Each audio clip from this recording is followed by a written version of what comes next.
Thank you. I would like to say that the topic of my presentation has been changed because at the beginning I started with a statistical approach, but after I recognized the methodology of my paper, I changed this subject of my presentation to social network analysis approach, because I am thinking that statistical approach gives us as a prosopographical study not so many good issues and approach like social network analysis could do. Okay, I will start. Relations between royal power and the ruling elite in the 12th century Kingdom of Jerusalem have already been the subject of extensive study. Yet the question of the formation of the royal entourage of Baldwin III remains unresolved, and it is therefore worth considering the mechanism by which the king constructed his own entourage, having come to power as the result of civil war against his own mother, Queen Melisende, in 1152. The proposed methodological approach rests upon the analysis of data drawn from the corpus of diplomatic sources in the perspective of social network analysis. The aim is not merely to compile a statistical register of the witnesses to royal charters, but rather to apprehend them as nodes within a network of ties, whose relationships and fluctuations reflects the dynamics of Baldwin's entourage. Although the source material remains fragmentary, raising question of complete verifiability, its systematic examination makes it possible to identify key network metrics like density, centrality, the presence of subgroups, cliques, as well as the roles of brokers. Yet even with these deficiencies, it provides data on hundreds of attestations of representatives of the clergy, the baronial aristocracy, central officials, and the royal family. It is approximately 203 persons, as I identified in the corpus of sources issued by Baldwin III and Queen Melisende. Taking into account not only the presence and frequency of these particular individuals, but also the king's itinerarium and the overlaps between the networks of Baldwin III and Melisende, enables one to discern the mechanism of elite integration and selection. Such an approach presents the shaping of the royal entourage as a dynamic structure in which the rise and decline in the prominence of individual actors stemmed both from the monarch's decision as fons honorum and from the positions that they occupied within the network of relations itself. The working hypothesis advanced here is that the formation of the elites under Baldwin III was evolutionary rather than revolutionary in character, and that the stability of the system rested upon mechanism of consensus despite dynastic conflict. I am referred here to Bernd Schneidmüller famous conception, konsensuale Herrschaft.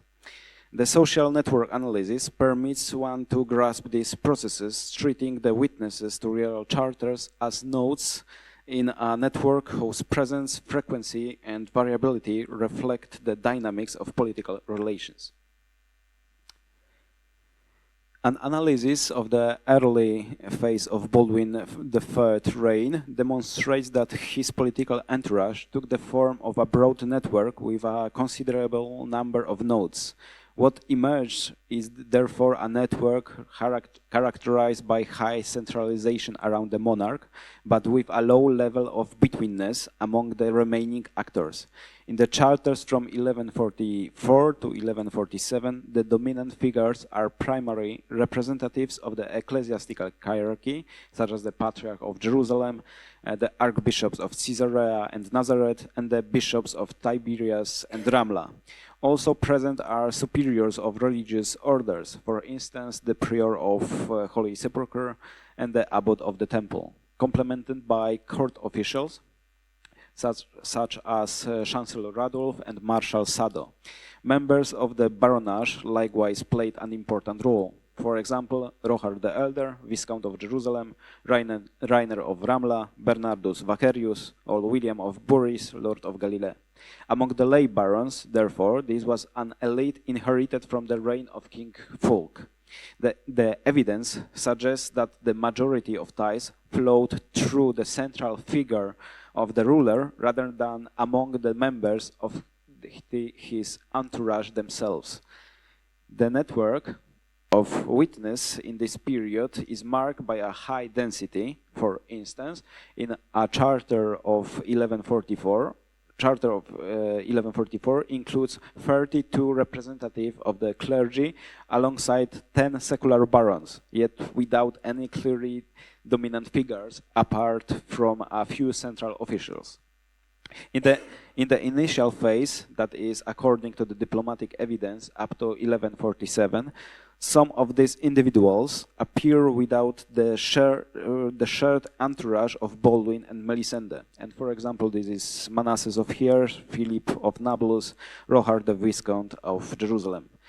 This suggests that prior to the division of the courts and the intensification of the conflict, the elites of both camps largely operated together. The itinerarium of the rulers confirm this pattern. Documents were issued in Jerusalem, Jaffa, and Nablus, and only once, jointly, in Tyre, beyond the vicinity of Jerusalem. This overlapping network of witnesses points to the continuation of power structures in the first stage of Baldwin I's reign, during which he was dominated by his mother before the dynastic conflict brought about a reconfiguration of power relations. A turning point in the formation of Baldwin I's royal entourage was the young ruler's emancipation from the influence of his mother, Queen Melisende, a process that began around 1148 and brought to a close by a brief civil war in 1152. The struggle for effective power in the kingdom culminated in open conflict, as a result of which Baldwin III assumed sole authority. This confirmation might potentially have entailed a rupture in personal continuity and the replacement of elites. In practice, however, many members of the Queen's entourage, despite their intransigence towards Baldwin III, retained their influence. The most notable instance of permanent removal from the political life of Outremer was that of Manasses of Hier, the Queen's cousin and constable of the kingdom, who was exiled from Outremer. His downfall offers an instructive case study, for, as Hans Eberhard Meyer has observed, Manasses, through his marriage to Helvis, widow of Balian the Elder, became Lord of Ramla, thereby disrupting the local balance of power. His potential heirs might have inherited an important lordship, depriving the rising Iberian family of Ramla. It is therefore unsurprising that the sons of Balian the Elder eventually aligned themselves with the king and considerably reinforced his position. The significance of the civil war of 1152 lay above all in the necessity of redefining the configuration of loyalties within the ruling elite. In seeking to seize power and subsequently to exercise full sovereignty, Baldwin III had to construct his own loyal political base, while at the same time he could not entirely sever ties with his mother's experienced collaborators, such as Rochard the Elder, Viscount of Jerusalem. This may be explained above all by the growing threat from the Islamic powers surrounding the Kingdom of Jerusalem, which did not require the further escalation of what was, in any case, a swiftly resolved conflict.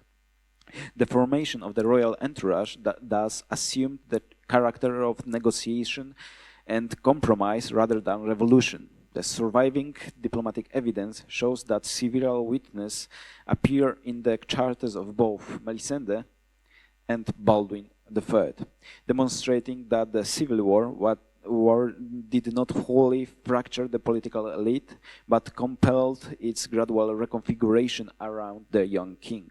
The conflict, therefore, did not create two distinct components, but rather shifted the position of brokers and altered their centrality. A juxtaposition of the witnesses of the charters issued by Baldwin and by Melisende reveals the overlapping of their political entourage after 1152.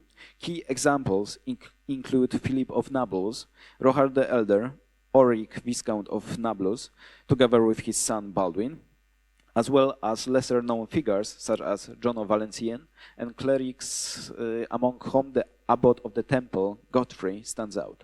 The presence of the same individuals in both groups indicates that after the period of conflict, a shared elite functioned within the kingdom, capable of cooperating with the king despite their earlier explicit adherence to the queen.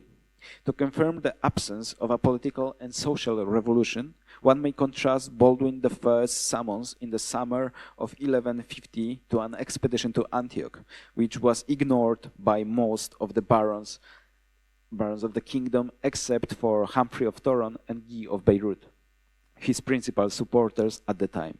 With the lack of serious repercussions for the vassals of Jerusalem, after Baldwin III assumed power, there is no evidence of fiefs being confiscated or of prominent barons of the monarchy being excluded from the political life.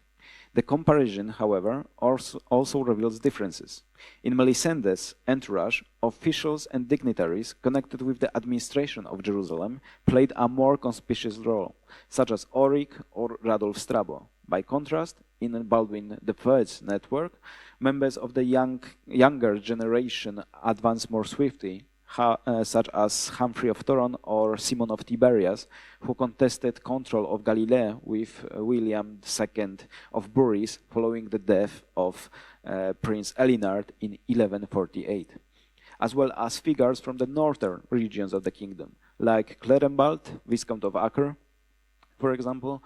And the analysis thus indicates that Melisende relied more heavily upon traditional structures and individuals tied to the royal center, whereas Baldwin III sought to build a new loci of loyalty around himself, a development also conditioned by the division of the kingdom between Melisende, with Jerusalem and Nablus, and the young king, with Tyre and Acre.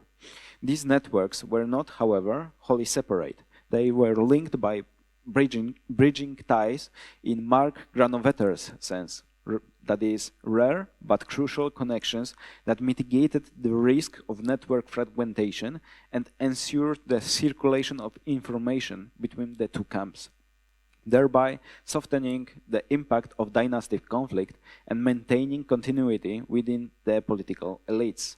Nevertheless, it is evident that such bridges were few, and their existence depended upon the entrenched position of a lineage within the structure of the kingdom, as in the case of Rochard the Elder or Philip of Nablus, wealthy landholders, or upon an office within the Jerusalem church, as in the case of Godfrey, abbot of the temple. After assuming sole authority, Baldwin III began consolidating his political base, gradually elevating loyal collaborators to positions of prominence. Central figures included Radulf, Chancellor and later Bishop of Bethlehem, Humphrey of Thoron, constable and leading barons such as Gerard of Sidon and the lords of Tiberias, Simon and later William, along with key members of their households such as Gormont of Tiberias. Philip of Nablus and Rochard the Elder retained their previous roles, while the king's brother Amalric assumed a particularly prominent position, appearing regularly as Comes Ascalonitanus after the capture of Ascalon in 1153. His presence signals a restoration of concord within the royal dynasty, despite earlier tensions. Hans Eberhard Meyer suggested that Baldwin may have contemplated depriving Amalric of his fee, through no direct evidence support this. A distinguishing feature of this period was the rise of previously unknown barons as homines novi, including Baldwin of Lille, William the Royal Marshal, Pagan of Vaux, and Odo of Saint-Amand, Castellan and Viscount of Jerusalem. These figures gained political significances through royal appointments, and their repeated appearance in charters demonstrates Baldwin's systematic incorporation of new allies into his orbit of power. At the same time, he maintained the influence of established local families, such as the Greniers, Hugh of Caesarea, and the Ibelins, they're like Hugh of Ibelin, whose members acted both as participants in the royal network and as promoters or brokers, linking local aristocratic networks with the central royal structure. This interplay between old and new actors provides a fertile ground for examining the integration of local networks into the king's political center. The king's mobility further shaped network dynamics. Between 1152 and 1161, 20 charters with places of issue show a predominance of Acre, this is 11 examples, followed by Jerusalem, 5, with occasional documents from northern part of kingdom, that is one from Tyre, Nazareth, Sidon, and Kalat Abu Hassan near Sidon.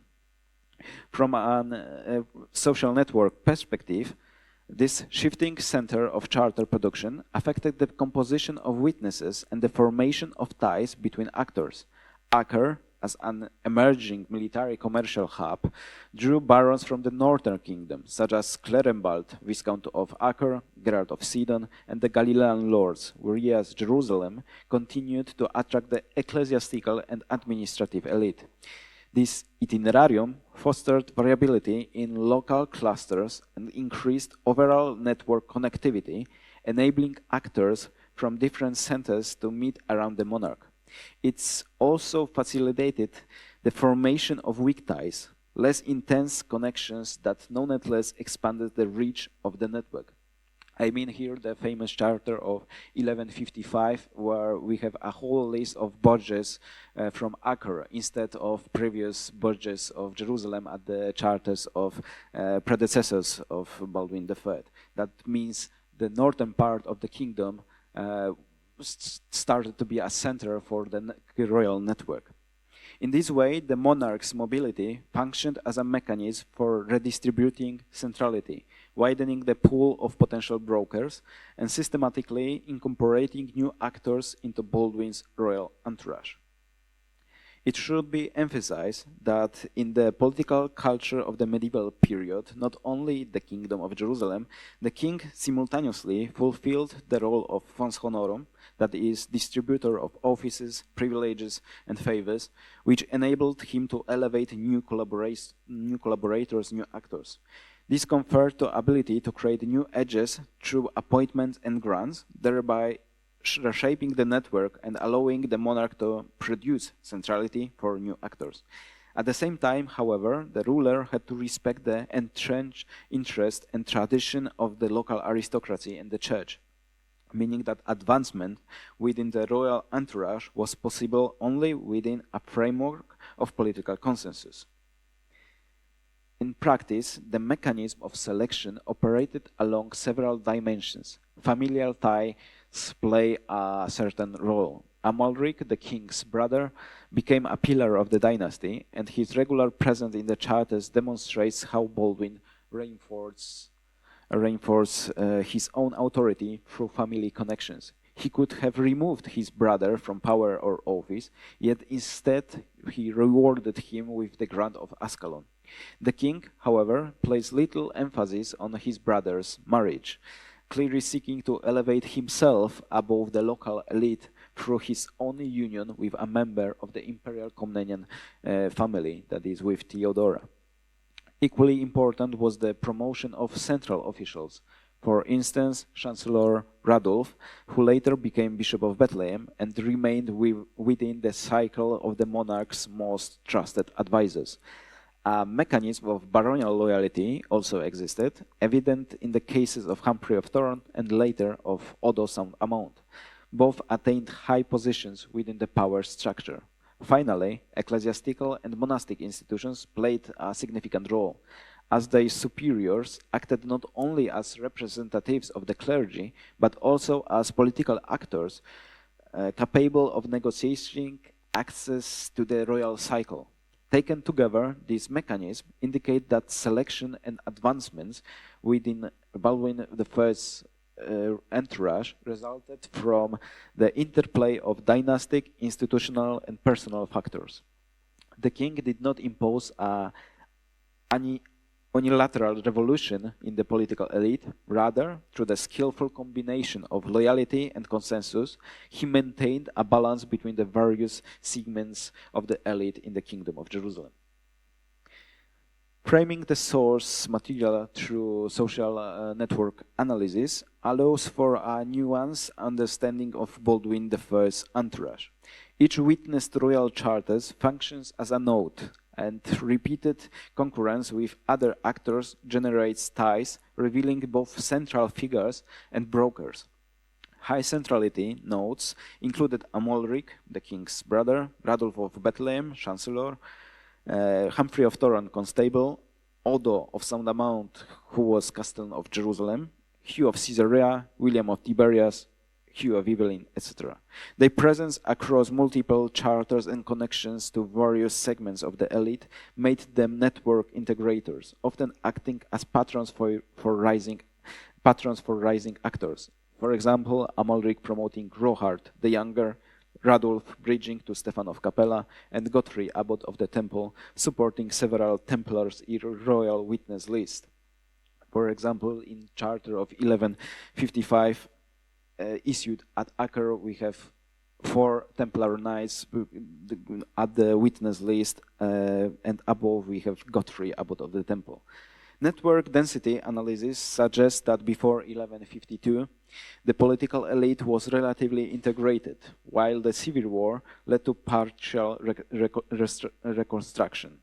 No permanent division into separate blocks occurred. Rather, centrality shift, with Baldwin III close associates gradually dominating while maintaining links to Melissende's former collaborators from established old families such as Greniers and Ibelins. From an SNA perspective, this reflects a raw orientation of power without breaking existing connections. The king's entourage functioned as a dynamic structure where influence depended on maintaining multiple ties rather than holding office alone. Baldwin III, as fons honorum, could elevate individuals within the kingdom's military and administrative network, but he was constrained by the political culture and could not radically disrupt established hierarchies without jeopardizing stability, as seen in the case of Rohard the Elder. A key indicator of Baldwin III's political success was his ability to consolidate a strong entourage, including ecclesiastical support. As Hans Eberhard Meyer observed, Baldwin's Charter for the Lepers of St. Lazarus of 1150 shows the king in control of Acre, but otherwise deserted. His entourage consists of his chapel, a dispossessed archbishop and fired chancellor, an unknown and certainly unimportant Templar knight, a prince of Galilee who was fighting for his principality, and an obscure vassal. However, by 1154, a charter for the hospital of St. John, already lists the kingdom's principal figures, with Peter, Archbishop of Tyre, Baldwin, Archbishop of Caesarea, Letard, Archbishop of Nazareth, Frederick, Bishop of Acre, Osber, Bishop of Tiberias, and among the barons we could mention Amalric, Humphrey of Thorn, Gerard of Sidon, William of Tiberias, Simon of Tiberias, and so on and so on. This demonstrates the consolidation of Baldwin's network and the establishment of a solid, consensus-based foundation of support. Such a foundation enabled the king to pursue dynamic policies, including expedition into northern Syria, which were not always welcomed by the local Palestinian elite. Thank you very much for your kind attention.